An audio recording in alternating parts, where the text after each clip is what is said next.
Hey there, Orioles fans. Today is Friday, April 29th, 2022, and welcome back in to the Locked On Orioles podcast, part of the Locked On Podcast Network, your team every day. As always, I'm your host, Connor Newcomb, and coming up on today's episode, we're going to recap what was a disappointing, kind of disgusting, pretty abysmal defensive performance from the Orioles on Thursday afternoon that led to a 10-5 loss to the Yankees and the O's being swept in the three-game series in the Bronx. We'll get you the 5 things you need to know from that loss to New York. Then we'll start a new segment here on the pod, calling it Farm Friday, where we'll take a look at some good performers over the past week in each of the 4 Orioles minor league affiliates. And then at the end of the pod, we will preview the start of the Orioles' 10-game homestand. It's a 3-game series as the Boston Red Sox come to Camden Yards. We'll take a look at the pitching matchups and who could maybe make their major league debut for the Orioles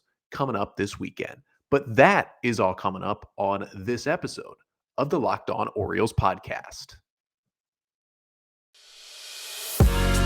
You are Locked On Orioles, your daily Baltimore Orioles podcast. Part of the Locked On Podcast Network, your team every day.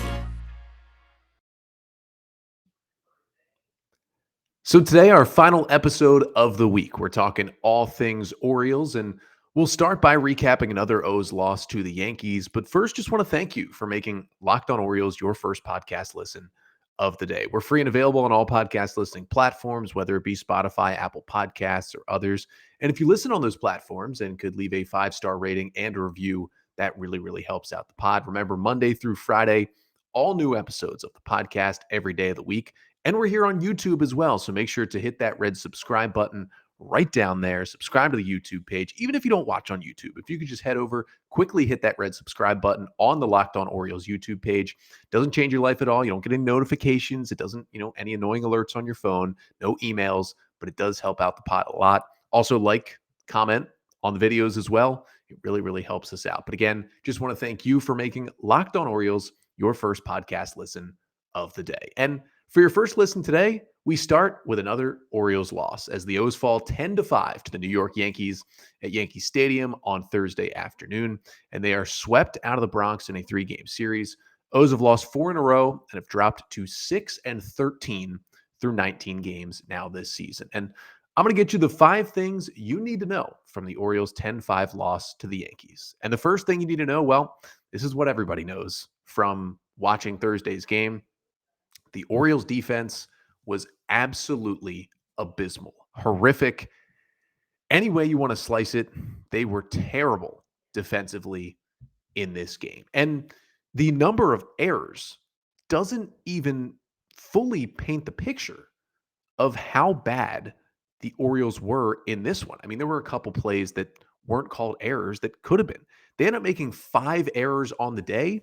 But if you were a harsh scorer, you could have given the Orioles 7 errors in this game in which they played the field for 8 innings. It was bad. And of course, the real blow-up was in the 5th inning. The O's were leading 2-0 heading into the bottom of the 5th, and you had a grounder that Kelvin Gutierrez made a nice stop on, then couldn't make a good throw to first. Then you had Jorge Mateo boot a routine ground ball at shortstop. And then you had, Rougned Odor on a ball that ended up being a hit off the bat of Aaron Judge, but it was right at him, just kind of ate him up and went into right field. Then the next inning, you had Mike Baumann not being able to field his position. Ball goes off his glove, picks it up, throws it, up against the wall down the right field line. Just some terrible defense. Mateo makes another bad play in the 8th inning at shortstop. It was not good to watch at all for the Orioles. And you know what happens when you play that bad of defense? You force your starter out of the game. And the Yankees in this game, I mean, they scored 10 runs. 6 of them were unearned. They had only 4 earned runs out of the 10 they scored. And 3 of the 4 Orioles pitchers, well, let's say this, 3 of the 4 Orioles pitchers today were charged with at least 1 run. All of those pitchers had at least 1 unearned run on their scorecard. Zimmermann, 4 unearned, Baumann, 1 unearned, and Paul Frye, 1 unearned against him among the runs they gave up. Terrible defense from the Orioles. And I mean, you're never going to win a game making 5 errors. They were bad. They got to regroup defensively. It was Gutierrez, Mateo, Odor, and Mancini in the infield, and it was not a good-looking defensive group on Thursday afternoon. But the second thing you need to know from the Orioles' loss is that despite those errors, I mean, Bruce Zimmermann did pitch pretty well again for the Orioles. His final line in this one, his fourth start of the year, 4 1/3 innings of work. He allowed 4 runs, but all of them were unearned. So 0 earned runs on 5 hits, struck out 5, walked 1, and his ERA is now down to 0.93 on the season because none of those runs were earned that he gave up in the fifth. He rolled through 4 scoreless innings, got out there in the fifth, and his defense just collapsed on him, and it was 4 unearned runs, and he only was able to record 1 out in that fifth inning before he came out of the game. Now, this, I will say, was Zimmermann's worst start of his 4 this year. And even though he gave up no earned runs, he still did give up some legitimate hits in that fifth inning that allowed some of those runners to score. And, I mean, you got to tell it like it is here. I mean, Bruce did get hit hard in this game. He gave up 9 hard hit balls in this game as well. Those are anything off the bat 95 miles per hour or more in terms of exit velocity. He did not have his best A+ stuff, but he was still pretty good. And it was interesting to see kind of Bruce's pitch mix again, because once again, StatCast showed that he was throwing a sinker in this game. Now, StatCast was a little wonky at Yankee Stadium today, but in general, it showed a sinker. Remember, he threw 5 sinkers in his last start. It was kind of the first time it had showed up. This one shows he threw 6 sinkers in this start. But what I really loved from Bruce Zimmermann in this start is that even if you combine the sinker with the 4-seamer and combine those 2 pitches, it was 24 seamers and 6 sinkers he threw out of 76 pitches. Even if you combine those 2 into just one category of fastball, it was not his most used pitch on the day. He threw 27 changeups to 26 fastballs with 19 sliders and 4 curveballs on the day. That is what you like to see from Bruce Zimmermann. That changeup is an elite pitch. We talked about it on the episode earlier this week on Tuesday, talking about how Zimmermann could end up being better than John Means. Make sure to go back and check out that episode. But he threw 27 changeups. That was 36% of the time. He got a couple of whiffs on the pitch. It was in the strike zone a lot, 7 called strikes on it. It was moving like it does, tailing away from the righties. It was a really good pitch. His fastball, again, wasn't good. Just frankly, through 24 seamers, it's 90 miles an hour. He doesn't get any whiffs. He gets 1 called strike on the whole pitch. Ball gets put in play a couple of times, and it's just not a good pitch for him. And he's kind of going away from it. And it's really interesting to see back-to-back starts. Now he's thrown 5 and then 6 pitches that have been categorized as sinkers by StatCast. And I'd really like someone to ask Bruce or try and find out, if that's just something going wrong on StatCast, or if he really is trying to change the shape of his fastball. Because as we know, since he's gotten to the big leagues, his 4-seam fastball has been by far his worst pitch. It's been terrible. It's been knocked around. It was again in this one. But if he's trying to throw a sinker in there, and listen, he did get 2 called strikes of the 6 pitches that were called sinkers. It was, kind of the same velocity. It was 90 miles an hour, but it'll be interesting to see if he's trying to change the shape of that fastball. Because if I was Zimmermann, I would do that. The 4-seamer's been so bad, you got to try to change something up to go along with the rest of your off speed. But that'll be something to watch. I just love that he threw the changeup as his most used pitch. But his best pitch on the day, his slider was unbelievable. Through 19 sliders, that was 25% of the time. He got 6 whiffs on that slider. Had just 8 whiffs on the day, 6 of them on the slider. They only swung at that slider 10 times. 6 of them were swings and misses. He also got some called strikes at a 53% CSW. That's called strike and whiff percentage. Anything over 30% is considered a really good day for a pitch. 53% is absurdly elite for a pitch that you throw 19 times in one game. That slider, I mean, he got the lefties with it. He got the righties with it. Had a really good back foot slider to strike out Aaron Judge in this one. He was hit hard a little bit, but he did the things I wanted him to do. Go more changeups than fastballs, rely on that slider against lefties. Another good start for Zimmermann. His defense just let him down. But the third thing you need to know from this one, let's switch it to the offensive side for the Orioles. After earlier in this series, the 8 runs they scored on Tuesday were the most this season. How about they had their most hits of the season in this one? Now, they only scored 5 runs, but the O's had 14 hits in this game. That is a season high. And in fact, it is the only double-digit hit game on the season for the O's. Despite scoring 8 runs on Tuesday, they did it on only 7 hits. They doubled that, 14 hits in the game on Thursday. And you're thinking, well, how did the Orioles get only 5 runs on 14 hits? Well, that's a pretty good question. I mean, Kelvin Gutierrez had a 2-hit day, Ryan McKenna a 2-hit day, Rougned Odor had a 3-hit day, Trey Mancini a 2-hit day, Austin Hayes had a 4-hit day, which we'll get to in a second. Jorge Mateo added a hit as well for the Orioles. Well, there were a good amount of infield hits. It was a lot of singles, although the O's did have 7 doubles of the 14 hits. Now, no home runs, but 7 doubles, 14 hits. You got to score more than 5 runs. And yet the Orioles, going into the 9th inning, were 1 for 10 with runners in scoring position. Most of the doubles until the 9th came with nobody on base. They just are almost allergic to getting the big hit with a runner in scoring position. The fact that you can get 14 hits and only 5 runs is ridiculous. And now, let me tell you, they did get some hits with runners in scoring position in the 9th. That's how they scored 3 runs to make the score look a little better. They ended up with 3 hits with runners in scoring position to get those 3 runs home. In the 9th inning, it was Ron Marinaccio, I believe is how you say his name, who came into the game for the Yankees. And the rookie did not look good at all. Gave up 3 runs and got 2 outs. But, you know, it was nice to see those hits against a bad pitcher. But, I mean, 1 for 10 with runners in scoring position through the first 8 innings. You got to have more than 5 runs on 14 hits. But, hey, at the very least, the Orioles, do get the 5 runs. And they continue, what kind of started in that Angels series over the weekend, that the offense is definitely looking a whole lot better. But as the offense looks better, the fourth thing you need to know from this one is that the bullpen is starting to tail off a little bit. It had been elite for the first 3 weeks or so of the season, but just started to tail off a little bit. Brian Baker came in the game for Bruce Zimmermann in the 5th. He didn't end up getting charged with a run, but didn't have his best stuff. Then we saw Mike Baumann for an inning and 2/3 where he really struggled to find the strike zone.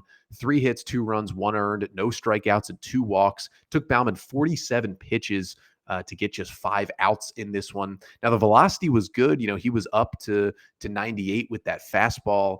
But, I mean, in general, for Mike Baumann, he kind of didn't know where that fastball was going a lot of the times. He only got 4 whiffs on those 47 pitches, and it just wasn't great from him again out of the pen. And then you had Paul Frye with a disaster outing, an inning and a third, 1 hit, 4 runs, 3 earned. He did have 4 strikeouts, just 1 walk, but gave up the 3-run home run in the inning to Aaron Judge, which broke it wide open in the 8th. Frye's ERA is now 10.29 on the season. And the 4 strikeouts were nice. All 4 of his outs were via the strikeout, and he threw some pretty nasty pitches to get those 4 Ks. But the other stuff was not good for Paul Frye, who had to throw 37 pitches. 22 of them were sliders. Again, went to that slider. And he did have 8 whiffs, and he did have 5 whiffs on the slider. And the slider looked pretty good, but the fastball and changeup did not. And I just don't know what to do with Paul Frye. He doesn't look nearly as bad as he did late last year, but a 10-plus ERA is still not looking good from Paul Frye. And then the 5th and final thing you need to know from the Orioles' 10-5 loss to the Yankees, how about Austin Hayes? Overall, a good game for the offense, getting 14 hits, but how about Hayes?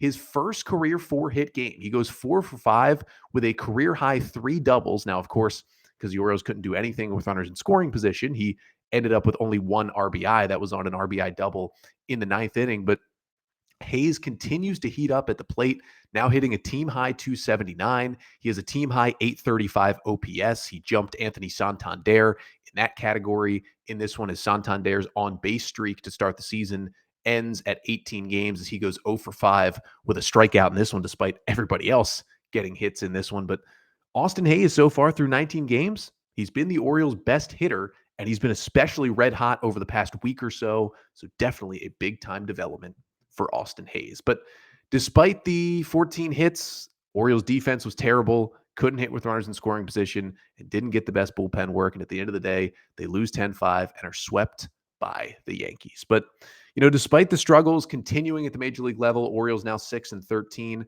The minor league level continues to have success in the number 1 farm system in baseball. And in just a second, we're going to talk about that farm system for a Farm Friday segment to highlight some guys who've been on fire on the mound and at the plate over the past week in the Orioles minor league system. But first, got to tell you about Built Bar. The best snack out there right now. If you need energy, you need something healthy, and you need something delicious as well. Built Bar is the protein bar that tastes just like a candy bar. They've got all these delicious flavors like white chocolate chunk, peanut butter brownie, mint chocolate, just to name a few.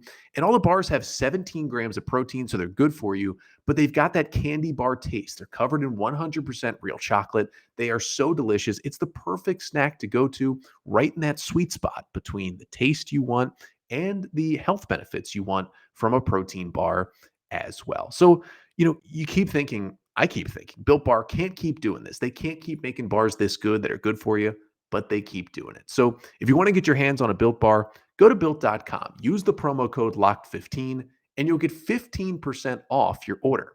Again, that is promo code LOCKED15 for 15% off at built.com. And this episode of the Locked On Orioles podcast is also brought to you by Blue Nile. And whether she prefers a statement piece, everyday subtle elegance, BlueNile.com has fine jewelry options for every mom. Shop high-quality classic diamond earrings, elegant tennis bracelets, or gemstone pendant necklaces. And listen, Mother's Day is coming up soon. It is next Sunday.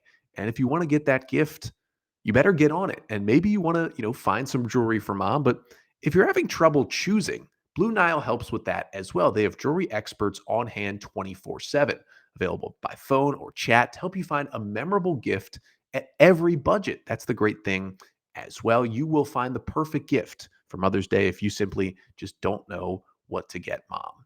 And this Mother's Day, give mom something she'll treasure forever with fine jewelry from BlueNile.com. And Locked On Orioles listeners get $50 off a purchase of $500 or more. This podcast exclusive is only good through Mother's Day. And use the code Locked On. That's code Locked On.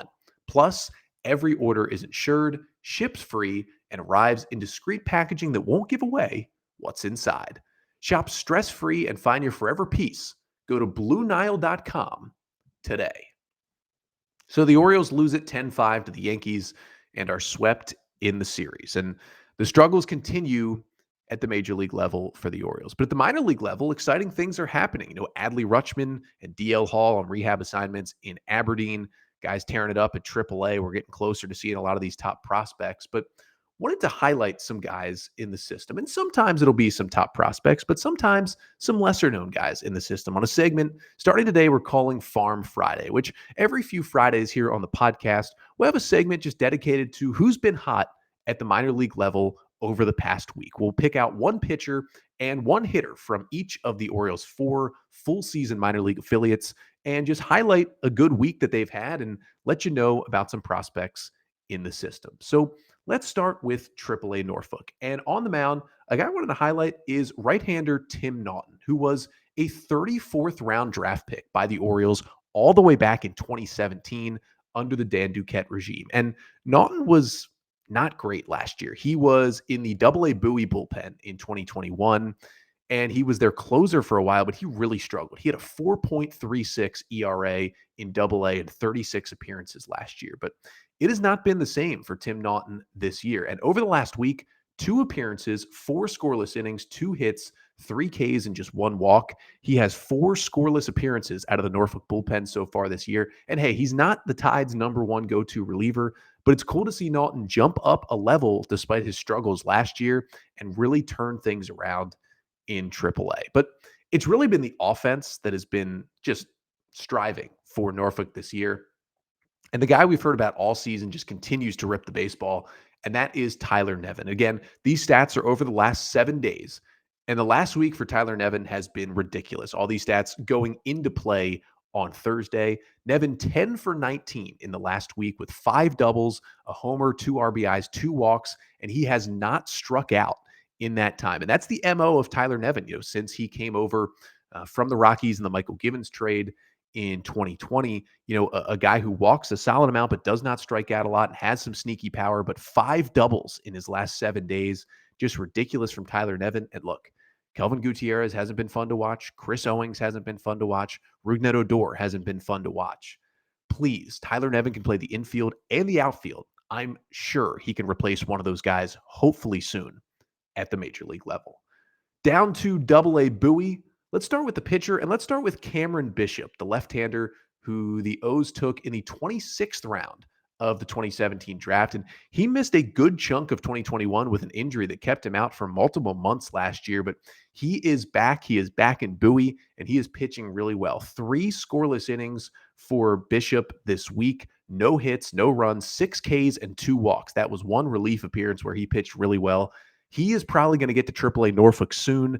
And then all of a sudden, maybe he starts knocking on the big league door. A really interesting prospect coming off an injury from last year. And then in terms of the hitters, there's a lot of top prospects at Bowie, but how about the catcher Cody Roberts, who the Orioles drafted in the 11th round back in 2018? 4 for 12 over the past week with a double, a home run, 6 RBIs. He's drawn a walk at the plate as well. He's been kind of in the system as a guy who, can handle the bat, but he's good behind the dish. But the offense has really been kind of stepped up to another level this year for Cody Roberts.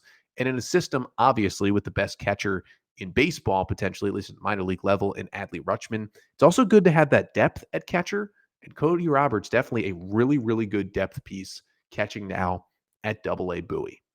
We head down to Aberdeen, where, of course, the star has been Adley Rutschman making his rehab assignment. And, of course, DL Hall will make the start tonight for the Aberdeen Ironbirds as he leaves extended spring and starts to build up towards the major leagues. But how about let's highlight Rico Garcia, another guy who actually started a rehab assignment in High A Aberdeen this week. He pitched out of the bullpen earlier this week through 2 scoreless innings, allowed 1 hit, struck out 6, and did not walk anyone. Fastball was 95-96 for Rico Garcia. He's a 28-year-old right-hander who the Orioles signed to a minor league deal this offseason. We talked about him on an episode earlier this offseason, but Garcia's actually been in the big leagues before, pitched with Colorado and San Francisco in 2019 and 2020 in the bigs, but then got Tommy John surgery and missed all of the 2021 season. But he is finally working his way back and hoping to be back, maybe in the big leagues. But at some point, he's going to get to AAA Norfolk on this rehab assignment, and he's going to be an option for the Orioles at the big league level, maybe as a starter, but probably as a reliever. And he's a guy with major league experience who I think is definitely going to pitch for the O's at some point in 2022.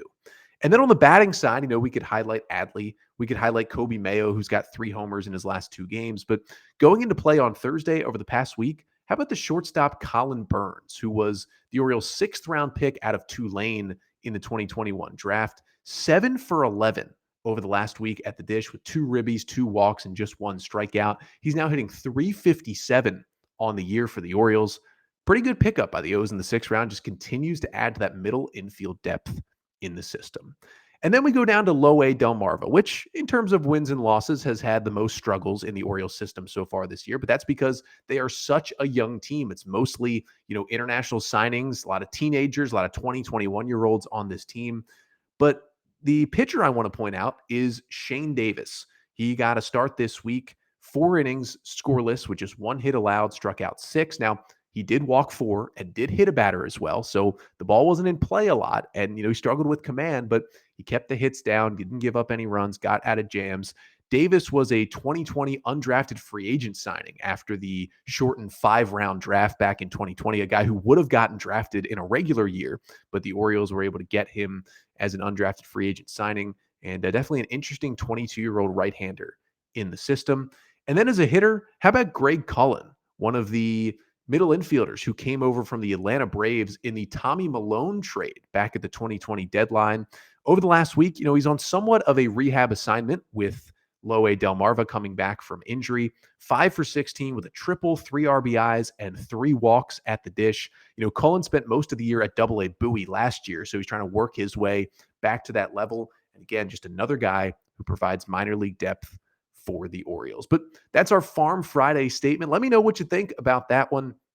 If you want to see that segment come back on future Fridays, just to highlight some guys who are swinging it well, throwing it well over the past week in the #1 farm system in baseball. But back to the major league level, the Orioles have more baseball games to play this weekend. They are back at Camden Yards starting a 10-game homestand, and it all starts against the Red Sox this weekend. And we're going to preview that series between Baltimore and Boston coming up here in just a second. But first, let's talk about BetOnline.net. And hey, the Orioles have lost 4 in a row. Really bad loss to the Yankees on Thursday. I think a lot of people would probably wager on the Red Sox to take this series against the O's. But you never know. The O's have played pretty well against Boston over the past couple of years, and maybe they will flip that switch, and maybe they'll get some reinforcements this weekend as well. So maybe you could get some really good odds on the Orioles to win a couple of these games this weekend.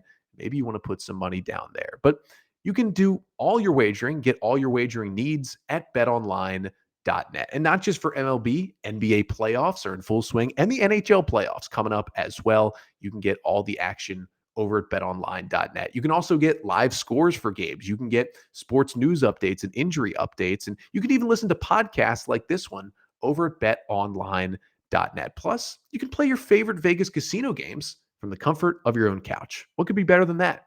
So head over to betonline.net, where the game starts. So this weekend, previewing the series between the Orioles and the Red Sox, a 3-game set Friday through Sunday, which starts a 10-game homestand for the Orioles, tied for their longest of the year. They'll try to snap a 4-game losing streak here on Friday night when, as of the recording of this episode here on Thursday evening, the Orioles have yet to name any of the 3 starting pitchers for the weekend series against Boston. However, the Red Sox have named their starters, and we do have at least an idea of who's going to start for the Orioles. So we'll start with the Friday night game, a 7:05 p.m. Eastern time start at Camden Yards. And the veteran left-hander, Rich Hill, the former Oriole, is going to take the mound for the Boston Red Sox. Yeah, I can't believe Rich Hill's still pitching at 42, but he's still somewhat effective. He's made 3 starts this year, has a 4.85 ERA, just 7 strikeouts, though, in his 13 innings of work. His last start came against Tampa Bay back on the 24th, but he threw 4 scoreless innings, struck out only 1 and walked 3, but was able to limit the damage. The walks have been a little bit of an issue for him this year. He has the 7 strikeouts, but the 6 walks. We'll see what the Orioles right-handed bats can do against the veteran lefty in Hill. Now, for the Orioles, they have not named their starter yet, but if they kept up with the rotation plan, Spencer Watkins would get the start in Friday night's game. He's coming off a couple solid starts, especially, 5 innings against the Angels his last time out. So he would be scheduled to start the Friday game. But we'll see. Then we go to Saturday, where the Red Sox will send a righty out there. It's their ace, Nathan Eovaldi, who will get the start in the Saturday night game. That is another 7:05 p.m. Eastern time start. Eovaldi's continued to be very good this year. He's made 4 starts on the season, has a 3.32 ERA in 21 and a third innings. He's got 24 strikeouts on the season. And his last time out there was on the 25th against Toronto, 7 innings, 5 hits, 2 runs, 5 Ks, and no walks. He continues with really good stuff. The 32-year-old righty, lively fastball, good breaking ball. And Eovaldi, well, he has had some pretty good success against the Orioles in his 3 starts against Baltimore in 2021, 16 and a third innings, 19 Ks, just 3 walks, and a 2.20 ERA against the Orioles last season. So not exactly what the O's want to see again. Now, in terms of Rich Hill against the O's last year, it was 2 starts. He gave up 5 runs in 10 and 2/3 innings, and he gave up 2 homers. It was kind of interesting, the 2 homers that Hill gave up to the Orioles last year. One was hit by Trey Mancini. That tracks. The other was that Austin Wynns grand slam in Tampa last year, which was certainly a funny one last June. But those were the 2 homers that Hill allowed to the O's last year. In terms of the Orioles starter, well, this is the one that's the mystery. We've been saying all week the Orioles need a Saturday starter when you assume that Spencer Watkins starts the Friday night game. Well, in terms of options on the current roster, I would say Alexander Wells is probably option number 1. He pitched an inning and 2/3 out of the bullpen on Tuesday night, which would make him perfectly available on 3 days rest to maybe not, go 5 or 6 innings, but pitch at least 4 in the start on Saturday.